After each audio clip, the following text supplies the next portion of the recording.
اور زکریا اور یحییٰ اور عیسیٰ اور الیاس کو بھی یہ سب نیکوکار تھے، اور اسماعیل اور الیسع اور یونس اور لوط کو بھی، اور ان سب کو دنیا جہاں کے لوگوں پر فضیلت بخشی تھی، اور بعض کو ان کے باپ دادوں اور اولاد اور بھائیوں میں سے بھی، اور ان کو برگزیدہ بھی کیا تھا اور سیدھا رستہ بھی دکھایا تھا۔ یہ اللہ کی ہدایت ہے، اس پر اپنے بندوں میں سے جسے چاہے چلائے۔ اور اگر وہ لوگ شرک کرتے تو جو اعمال وہ کرتے تھے سب ضائع ہو جاتے۔ یہ وہ لوگ تھے جن کو ہم نے کتاب اور حکم شریعت اور نبوت عطا فرمائی تھی۔ اگر یہ کفار ان باتوں سے انکار کریں تو ہم نے ان پر ایمان لانے کے لیے ایسے لوگ مقرر کر دیے ہیں کہ وہ ان سے کبھی انکار کرنے والے نہیں۔ یہ وہ لوگ ہیں جن کو اللہ نے ہدایت دی تھی، تو تم انہی کی ہدایت کی پیروی کرو۔ کہہ دو کہ میں تم سے اس کا کوئی صلہ نہیں مانگتا، یہ تو دنیا جہان کے لوگوں کے لیے محض نصیحت ہے۔ اور ان لوگوں نے اللہ کی قدر جیسی جاننی چاہیے تھی نہ جانی۔ جب انہوں نے کہا کہ اللہ نے کسی انسان پر وحی اور کتاب وغیرہ کچھ بھی نازل نہیں کیا، کہو کہ جو کتاب موسیٰ لے کر آئے تھے اسے کس نے نازل کیا تھا، جو لوگوں کے لیے نور اور ہدایت تھی، اور جسے تم نے علیحدہ علیحدہ اوراق پر نقل کر رکھا ہے کہ ان کے کچھ حصے کو تو ظاہر کرتے ہو اور اکثر کو چھپاتے ہو۔ اور تم کو وہ باتیں سکھائی گئیں جن کو نہ تم جانتے تھے اور نہ تمہارے باپ دادا۔ کہہ دو اس کتاب کو اللہ ہی نے نازل کیا تھا، پھر ان کو چھوڑ دو کہ اپنی بیہودہ بکواس میں کھیلتے رہیں۔ اور ویسی ہی یہ کتاب جسے ہم نے نازل کیا ہے بابرکت، جو اپنے سے پہلی کتابوں کی تصدیق کرتی ہے، اور جو اس لیے نازل کی گئی ہے کہ اے نبی تم مکے اور اس کے آس پاس کے لوگوں کو آگاہ کر دو۔ اور جو لوگ آخرت پر ایمان رکھتے ہیں وہ اس کتاب پر بھی ایمان رکھتے ہیں، اور وہ اپنی نمازوں کی پوری خبر رکھتے ہیں۔ اور اس سے بڑھ کر ظالم کون ہوگا جو اللہ پر جھوٹ باندھے یا یہ کہے کہ مجھ پر وحی آئی ہے، حالانکہ اس پر کچھ بھی وحی نہ آئی ہو، اور جو یہ کہے کہ جس طرح کی کتاب اللہ نے نازل کی ہے اسی طرح کی میں بھی بنا لیتا ہوں۔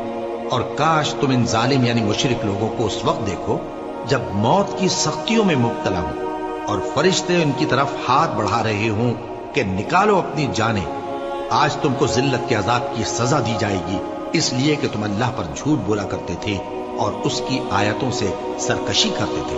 اور جیسا ہم نے تم لوگوں کو پہلی بار پیدا کیا تھا ایسا ہی آج اکیلے اکیلے تم ہمارے پاس آ گئے، اور جو مال و متاع ہم نے تمہیں عطا فرمایا تھا وہ سب اپنی پیٹھ پیچھے چھوڑ آئے، اور ہم تمہارے ساتھ تمہارے سفارشیوں کو بھی نہیں دیکھتے جن کی نسبت تم خیال کرتے تھے کہ وہ تمہارے سفارشی اور ہمارے شریک ہیں۔ آج تمہارے آپس کے سب تعلقات منقطع ہو گئے، اور جو دعوے تم کیا کرتے تھے سب جاتے رہے۔ بے شک اللہ ہی دانے اور گٹھلی کو پھاڑ کر ان سے درخت وغیرہ اگاتا ہے، وہی جاندار کو بے جان سے نکالتا ہے اور وہی بے جان کا جاندار سے نکالنے والا ہے۔ یہی تو اللہ ہے، پھر تم کہاں بہکے پھرتے ہو؟ وہی رات کے اندھیرے سے صبح کی روشنی پھاڑ نکالتا ہے، اور اسی نے رات کو موجب آرام ٹھہرایا اور سورج اور چاند کو حساب کا ذریعہ بنا دیا۔ یہ اللہ کے مقرر کیے ہوئے اندازے ہیں، جو غالب ہے، علم والا ہے۔ اور وہی تو ہے جس نے تمہارے لیے ستارے بنائے تاکہ جنگلوں اور دریاؤں کے اندھیروں میں ان سے رستے معلوم کرو۔ عقل والوں کے لیے ہم نے اپنی آیتیں کھول کھول کر بیان کر دی ہے۔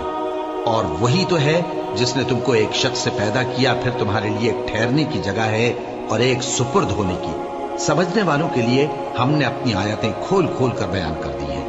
اور وہی تو ہے جو آسمان سے مے برساتا ہے، پھر ہم ہی جو مے برساتے ہیں اس سے ہر طرح کی نباتات اگاتے ہیں، پھر اس میں سے سبز پودے نکالتے ہیں، اور ان پودوں سے ایک دوسرے کے ساتھ جڑے ہوئے دانے نکالتے ہیں، اور کھجور کے گابھے میں سے لٹکتے ہوئے گچھے، اور انگوروں کے باغ اور زیتون اور انار جو ایک دوسرے سے ملتے جلتے بھی ہیں اور نہیں بھی ملتے۔ یہ چیزیں جب پھلتی ہیں تو ان کے پھلوں پر، اور جب پکتی ہیں تو ان کے پکنے پر نظر کرو۔ ان میں ان لوگوں کے لیے جو ایمان لاتے ہیں اللہ کی قدرت کی بہت سی نشانیاں ہیں۔ اور ان لوگوں نے جنوں کو اللہ کا شریک ٹھہرایا، حالانکہ ان کو بھی اسی نے پیدا کیا، اور بے سمجھے جھوٹ بہتان اس کے لیے بیٹے اور بیٹیاں بنا کھڑی کی۔ وہ ان باتوں سے جو اس کی نسبت بیان کرتے ہیں پاک ہے، اور اس کی شان ان باتوں سے بلند ہے۔ وہی آسمانوں اور زمین کا پیدا کرنے والا ہے، اس کی اولاد کہاں سے ہو جبکہ اس کی بیوی ہی نہیں؟ اور اس نے ہر چیز کو پیدا کیا ہے،